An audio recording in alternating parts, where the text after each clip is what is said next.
This is an ABC News special report.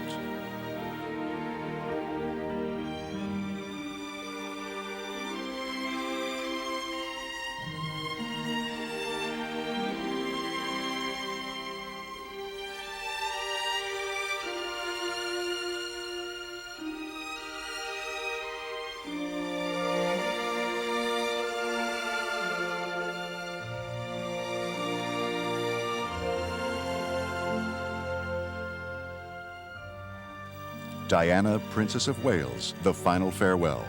Now from London, Peter Jennings. Good morning, everybody, and welcome to our continuing coverage of this extraordinary event for an extraordinary human being which has already had such impact throughout the world. It is just after 9 o'clock in the morning on a very sunny Saturday in London.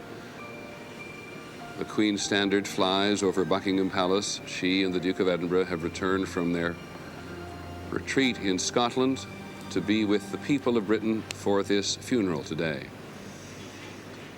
A couple of minutes after 9 o'clock on Big Ben, the most famous clock in the world, and outside Westminster Abbey and Kensington Palace and St. James's Palace and Buckingham Palace and all through the streets of London and throughout the British Isles, for that matter. People trying in some way to do what they can to participate today in this, as we call it, the final farewell. A unique event for a unique person, as the British Labour Prime Minister Tony Blair called it just a week ago today. You are looking now at the gun carriage escorted by the 12 members of the Mounted King's Troop, which has arrived outside Buckingham Palace to pick up the coffin, which will now be carried at about this pace, we suspect, down through Hyde Park, along Constitution Hill, around Buckingham Palace and Clarence House, from whence Diana set out to her wedding 16 years ago, to Westminster Abbey. This was not in the original plans, but last night her body was moved in the darkness by hearse from St. James's Palace, where she had been lying, to Kensington Palace, primarily to make the funeral route longer, because so many people, it was clear, wanted to participate in this experience. We're not altogether sure what we should call this day. It is certainly a funeral for a unique person, but for millions of other people, it's a unique experience with many elements. They've been sitting out here at Westminster Abbey, some cases 5 deep in their sleeping bags all night, and it's been true all along the route down which this gun carriage begins to proceed. Barbara. Peter, last night when her coffin was brought to Kensington Palace, it was brought to her apartment, and 2 Anglican priests stayed there and said prayers throughout the night. Welsh Guards to the rear in their scarlet tunics, and the King's Troop in their very distinctive uniforms with their small plumes on their caps. The Welsh Guards wearing their famous bearskins. There's been some controversy, ironically, there's been some controversy about everything that's going on this week, in part because for so many people here and around the world, the magnitude of all this has been somewhat difficult to digest and understand. There has been, in the final analysis, no controversy at all about the way this has drawn or seemed to draw Britain together, but I note in one of the newspapers this morning that there were complaints that a gun carriage was being used in light of Diana's campaign against landmines around the country, and that a gun carriage, which of course hasn't been used in any operational way since before the beginning of World War II, but it is the traditional way on which kings and queens and statesmen are borne to their funerals here, and as we remember John F. Kennedy's funeral in the United States as well. And Barbara, on the coffin itself, some very beautiful flowers. Yes, there are 3 wreaths. One is from her brother, Diana's brother, Earl Spencer, and 2 are from her sons, Prince William and Prince Harry. And the muffled tenor, the bell that you keep hearing, is from Westminster Abbey, and it will ring every minute of the procession as a sign of respect. The flowers are lilies, Peter.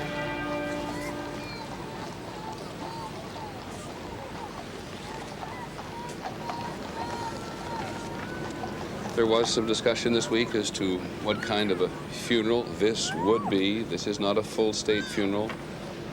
That is, of course, reserved for kings and queens. You were looking at the great abbey, the great nation church of Great Britain, and once upon a time British Empire. It has stood in one form or another for more than 1,000 years. It is here where kings and queens have been crowned. It is from here that kings and queens have been sent off. But it is also here where the great and the near great are also buried. This is not the most overwhelming church by totally itself in London. So this is the home of St. Paul's Cathedral as well, where Princess Charles and Diana were married. But this is the national church, Westminster Abbey. This is where the Queen was crowned. 2 of her children were married here.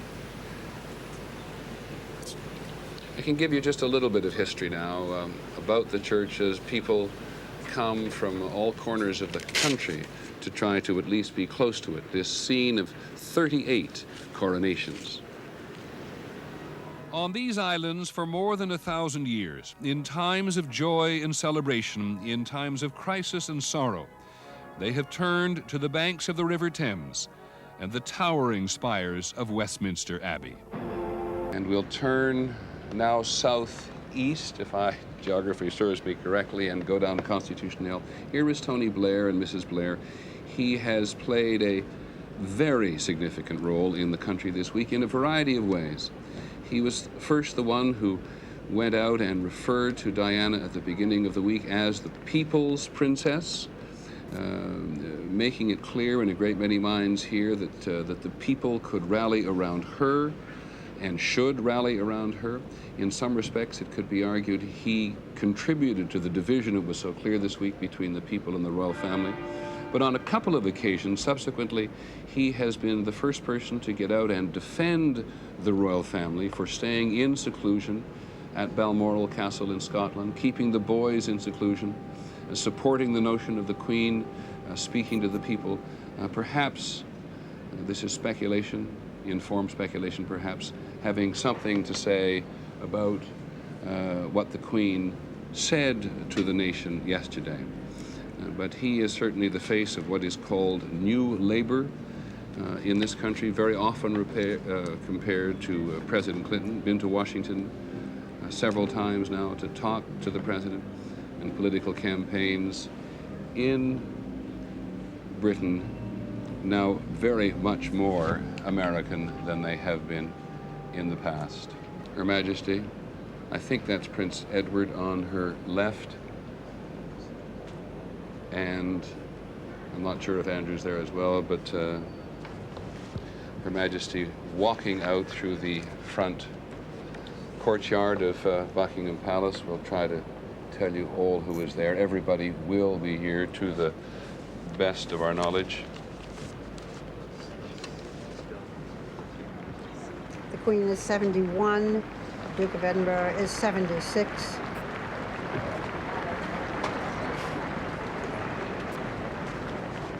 There was some suggestion that in 2002, when she celebrates her 50th year of reigning here, that she would begin to turn some of her official duties over to Prince Charles. Cynthia McFadden. Happening apparently here at Buckingham Palace is the royal family has come out of the palace gates and is standing on the side where the cortege is momentarily to pass. It's our understanding that they are going to watch the cortege pass and then get into the cars and go to Westminster. As the royal family walked out of the gates, I don't know if you could hear it, I know you could see it, but there was applause throughout the crowd. The crowd has grown exponentially in the last hour. There is no room for movement here now. The people simply packed one upon the other. And the royal family is simply standing outside the gates, waiting for the coffin of Diana to be rolled by. Right in front of Buckingham Palace, the Queen bows her head. And I want to bring back in again Sarah Bradford. Sarah, you've one of the Queen's biographers. Try to help us understand what you think Her Majesty is going through this week. Well, I think immense sadness. I think regret at what has happened in the past.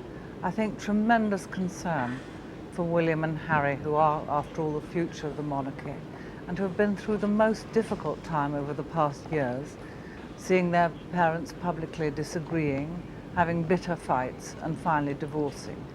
And now, just when things were perhaps getting more normal, this terrible thing happens for them.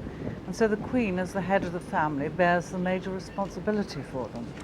And I think as she saw Diana's coffin pass, all these things went through her mind, many regrets for the past. And as she said, there was Diana, a warm, affectionate, smiling, exceptional person. There's been a great deal of discussion this week about whether young Prince William, particularly, who is 15 and something of an idol with teenagers here, will walk behind his mother's coffin, whether her former husband, Prince Charles, will walk, whether Harry will. And earlier in the week, when there was such tension here, such distance between the royal family and the general public, it was thought that it might even be risky for Prince Charles to walk, lest he be booed. He is widely seen here as having treated her coldly in marriage. I think everybody acknowledges that marriages take two, but certainly as this relationship has been portrayed in your book, Mr. Morton, but on a more daily basis in the tabloid press, she at this week is certainly seen to be victim as much as anything.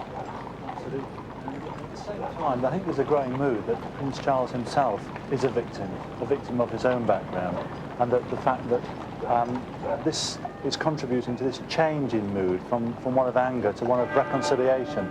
The fact that Prince Charles now needs support and sympathy from people, but whatever his faults in the past, as much as Diana does and Diana's family.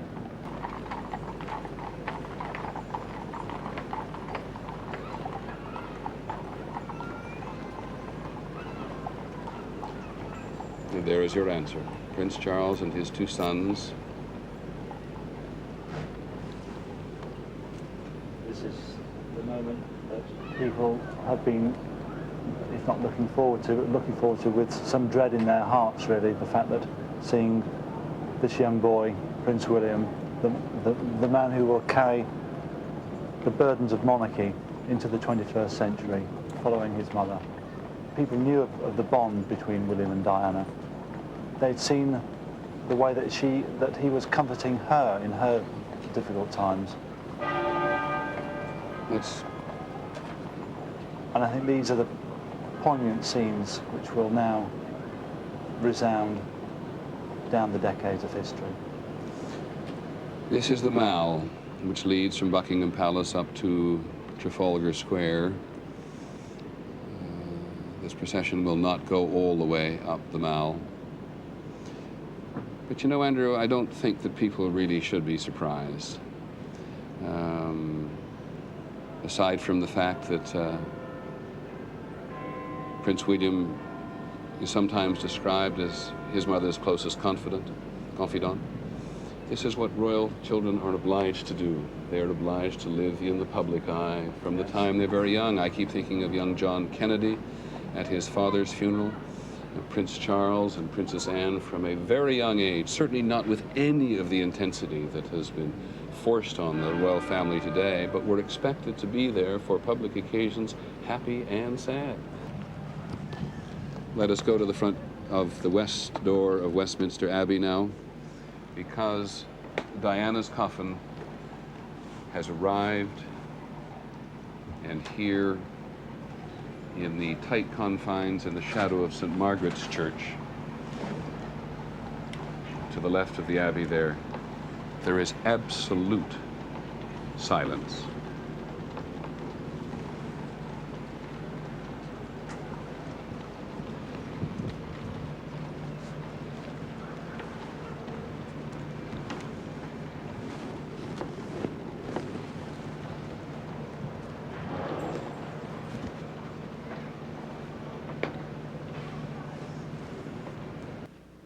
Time is too slow for those who wait, too swift for those who fear, too long for those who grieve, too short for those who rejoice. But for those who love, time is eternity. And now the lesson will be read by the Right Honourable Tony Blair, the Prime Minister. Though I speak with the tongues of men and of angels, and have not love, I am become as sounding brass or a tinkling cymbal. And though I have the gift of prophecy and understand all mysteries and all knowledge, and though I have all faith so that I could remove mountains and have not love, I am nothing. And though I bestow all my goods to feed the poor, and though I give my body to be burned, and have not love, it profiteth me nothing. Love suffereth long, and is kind. Love envieth not, love vaunteth not itself, is not puffed up, doth not behave itself unseemly, seeketh not her own, is not easily provoked, thinketh no evil, rejoiceth not in iniquity, but rejoiceth in the truth, beareth all things, believeth all things, hopeth all things, endureth all things. Love never faileth. But whether there be prophecies, they shall fail.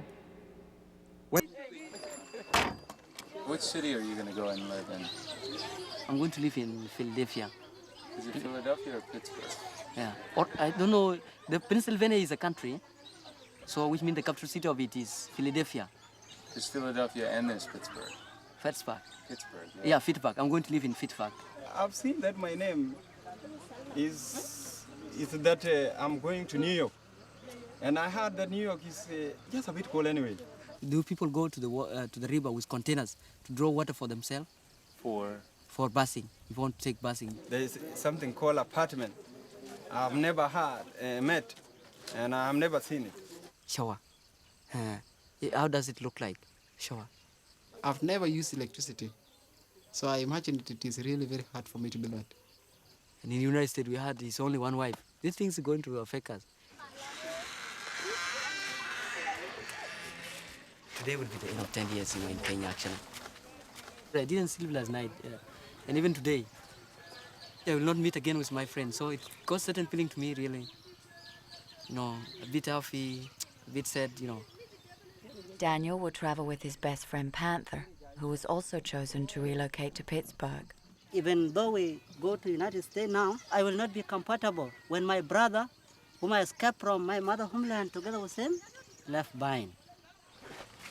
We came in 1992 in this group, so now I want to hand it over my secretarial duties to one of my colleagues who has now become a Puma, who will become a new secretary, as I will be leaving on 5th August this year. Daniel says goodbye to the group he lived and struggled with since he was a small child. He sold his remaining corn rations to buy sweets for some of the children in the camp. This gift is being given by our secretary, because our parliament still will be remain the way we act already, and it will be still maintained. So I will start to give the prize to the small children right now. You are highly welcome, please. Can't can go abuket, go abuket dinner, man, Julian on Panindo, Kago, when they are on a jet, a man, a Julian on Panindo, go to Jarakit, we are not your Jalaton. Kaka canning them to her in the way. And Uncle Pierre, you call Buloy, be here, don't wait. And Uncle Little White, you'll Janino, Kana kenin kwa chol banya yen kwa chol banya tin nyal den wut. Makuyo cha tungu to ano wari akuin. To dien gina lewo we ko dong tine. Waji ni mugwa mar we ga le tai we no. Tai den ali ro ko kana wara we dia ayo. Ku we ga be din dia ngaket. Ku ka bu aket ya de. Wa chol cha ninu. Wa chol cha ninu.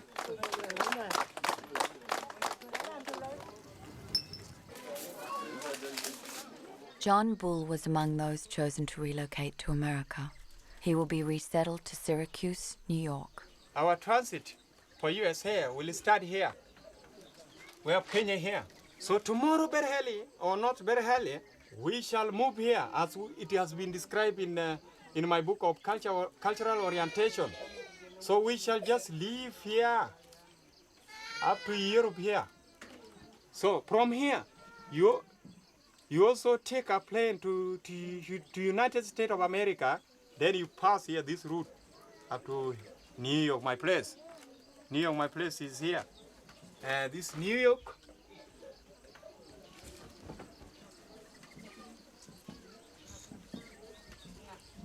Hey, very tiny. Yeah, no, America. Love America. You come with people in America. I will in America. I will you lot to be called like that. Could be called Lacheng. Pa koi America koi kai le bi oler tu yen ke ki jate yen jalan. Oh, yen ke jate. To kun ga jito al. Fi ga jirian. Na to kun ga yura mat fi ga ngi. Ti ga America ga jini bin